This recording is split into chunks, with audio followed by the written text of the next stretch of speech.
What is up, guys? Welcome back to the channel, and surprisingly today we do not have any fishing videos coming at you.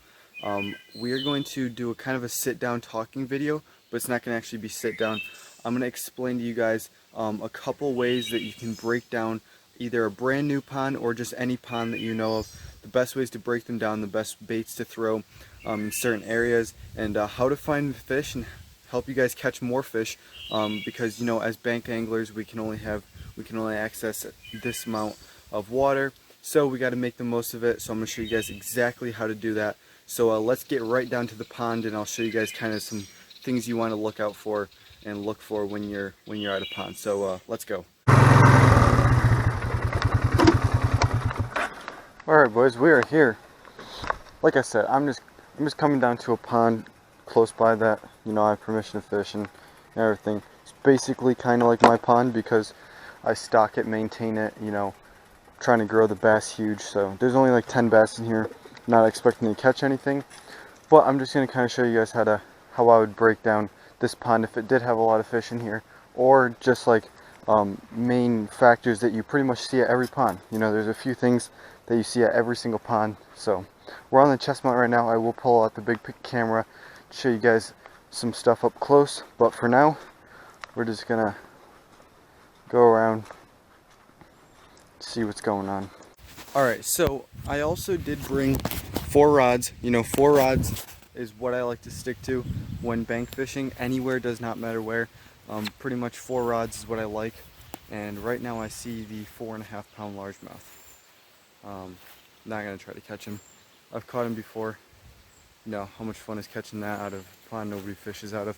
But anyways, so there's a few factors, like I was saying, in every single pond that you see in every pond. So a few of those are like some standing grass, shade lines, cattails, you got grass lines.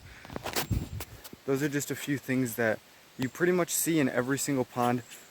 There's a drop off over there, so we're going to talk about all this stuff, and I'm also going to talk about kind of what kinds of things I would throw. Now, another thing is, right now is not the ideal time to be out on a pond. It's about 1 o'clock in the afternoon, especially if you're fishing pressured ponds, public ponds. You want to make sure you get out here early. Come on like a Friday or Saturday morning at like 6 o'clock before anybody fishes there, and it hasn't been fished much at all during the week because everybody's working. So that's pretty much the best time to come out to a pond. You know, 1 o'clock in the afternoon is not a great time. So first thing, we got a lot to talk about, so I'm going to try to be as quick as possible. First thing you want to do is you want to think about the baits that you're throwing. You want to it's really helpful if you can scout out a pond or a lake before you go to it, just to see, you know, get an idea of what's there. But since I already know this is not super deep water, a lot of grass, some shade lines, so I'm gonna think about what the bass's main forage in here is, and I would say it's bluegill and shiners. I put a lot of shiners in here, so bluegill and shiners, and they probably munch on some like the creek chubs that are in here anyways. So I'm just gonna go with bluegill as the main forage. So I tie on some bluegill baits, and then there's also some other pond baits. You want to stay as natural as you can. You want to get water. How clear is the water? Take that into consideration as well. And if you are fishing a public pond, you want to take into consideration like what are some popular baits at the moment, and try not to throw those things. So for example, if you're going to a pond and a ton of people are throwing the wacky rig and you know that, instead throw a weightless Senko, throw a weighted Senko, something like that. It's the same bait, just different presentation, so you might get more bites doing that. So it's a little bit windy, but I'm going to pick up the combos and kind of talk about what baits I'd throw where on the pond, and what to look for, what bass hang around, stuff like that. So let's get right over to the GoPro. Alright guys, so first thing that we're going to target, and I think this is probably one of the most popular things in a pond, is a grass line. There's usually, most ponds just go down and they sink and there's a grass line. So right here, I don't know how well you can tell, but there's a grass line right here into about 6 foot of water, maybe 5 foot. So on grass lines, and it's open water, so on grass lines, my go-to for grass lines is a chatterbait or a swim jig. So that's how we're gonna start. We're We're just going to chuck that out as close to the grass line as we can and just pop it through that grass. And you know, I was saying, like, as bank anglers, you want to make as most out of one spot as you can. So one grass line you want to make the most out of. So I'm just going to fish this on this grass line right here, see if there's a bass hiding in there. And if there's nothing, let's say I take, you know, this smaller grass line, it's about 1 or 2 casts wide, I would say. So I would take probably 6 or 7 casts at it with the chatterbait. And then very next thing I would do is I have the weightless fluke tied on. So just the weightless Texas rig in general is a great pond bait. So I'm going to take this weightless fluke right here, and it's basically imitating the same exact thing. I'm just going to cast that there. A fluke is imitating the same thing as the chatterbait, just a little bluegill, but it's a little more finesse, and maybe it'll pick out those pickier bass, or the bass that aren't as hungry, something like that. And then, you know, nothing there, or maybe you got a few and no more bites. It's time to pick out these really picky bass. And you know, a Texas rig is a pretty open statement, but for Texas rigs and ponds, guys, I like to go with a Senko because it's just natural. Like, yes, you can throw a craw, but there's not very many ponds around here with a craws in it.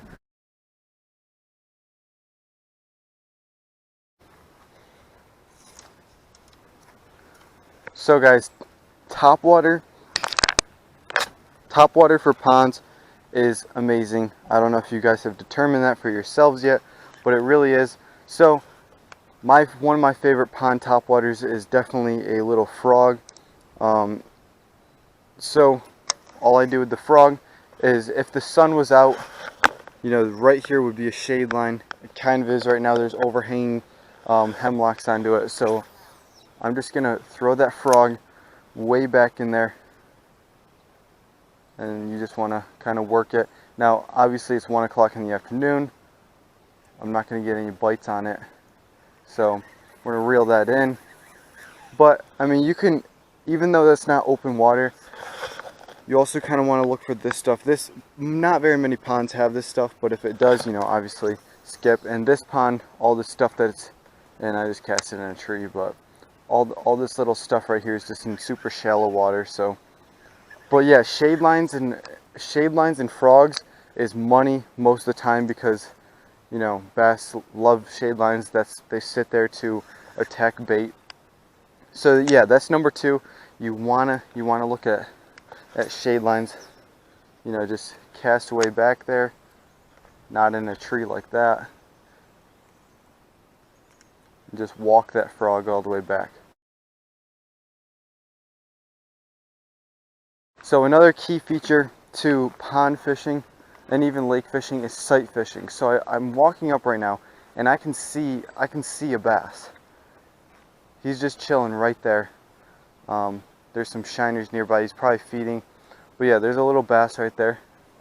So that's a key feature. You can, usually every time I go out to the water, I pick off 1 or 2 fish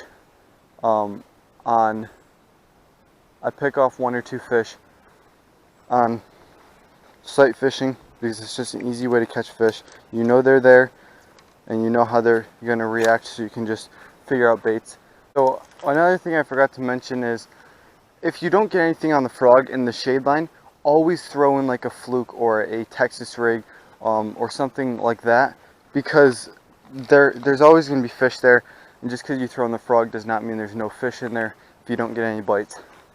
So another key feature to pond fishing and even lake fishing is sight fishing. So I'm walking up right now, and I can see a bass. He's just chilling right there. There's some shiners nearby. He's probably feeding. But yeah, there's a little bass right there. So that's a key feature. You can, usually every time I go out to the water, I pick off 1 or 2 fish on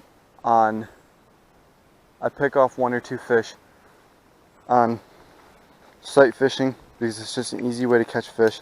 You know they're there, and you know how they're going to react, so you can just figure out baits.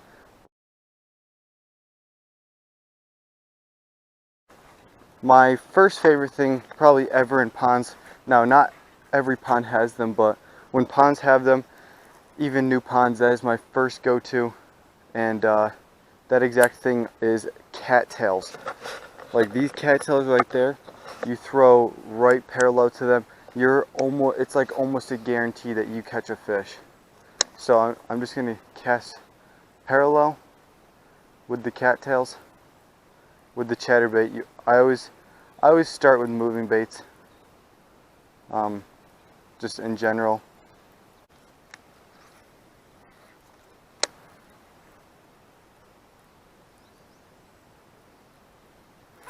Oh, I just had one hit it, guys. Oh, he smacked it too. He kind of short struck it. Well, let's go on to number, I'm going to consider sight fishing as one of them. Let's go on to number 4. So right here, as you can see, there's a shade line. I talked about that one already, but this one's a lot easier to see. And actually, what's funny is I can see 3 bass just chilling right on the shade line. So for shade lines, a frog is probably my go-to. So we're just gonna fish the frog around.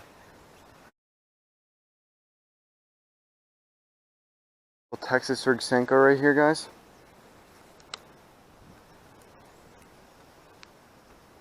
Watch and learn.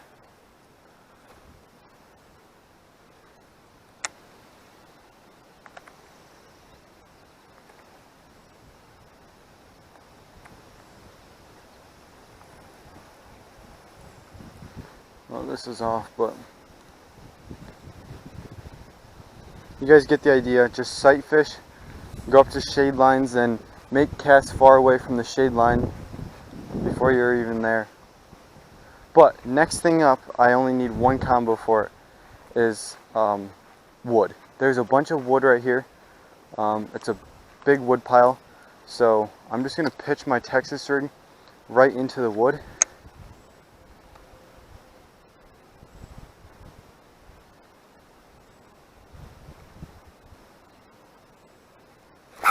And I got a fish, guys.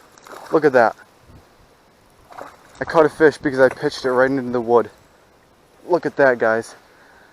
Let's go. How about that? Nice healthy bass. That's this is like the small fish of the pond. You know, when you only have, sorry guys, he's not very nice, but I try not to put them on the ground. When you only have a couple,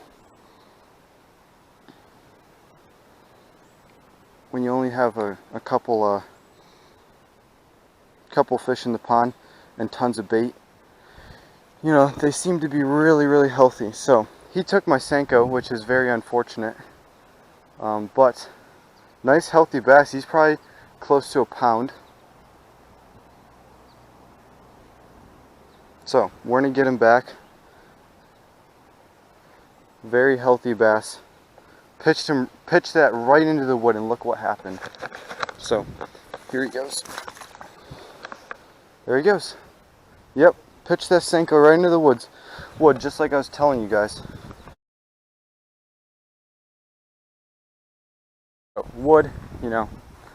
Now the last thing I'm going to talk about is something rare that you don't see in ponds too often, but that is rock. There's actually some rock, and on top of that rock there's some grass, but you know, shade line right here with some rock, probably going to be a good spot for bass. So I can see all the rock right here. So for rock, you just cast out there, bounce it. Alright guys, so yeah, just cover. Then there's like a drop off right here that I didn't really talk about too much, but throw a Texas rig in there. So you really, wood, rock, cattails, drop offs, shade lines, and sight fishing are the 6 main ways. Oh, and like lily pad / floating grass. Those are like the 7 ways to like just catch a ton of fish in some ponds. And also in pressured ponds, make really good casts. If you make really good casts to where other anglers don't cast, then you're guaranteed to get a few fish that way too. So guys, I'm gonna head home. That's gonna do it. Try that next time you go out to the water. I'm serious, that's exactly what I do when I fish. So I may not say it, but you know, those are things to target. They're bass, textbook bass and bass-like covers. So try those things. Tell me in the comments how you did with those things, and if you like the video.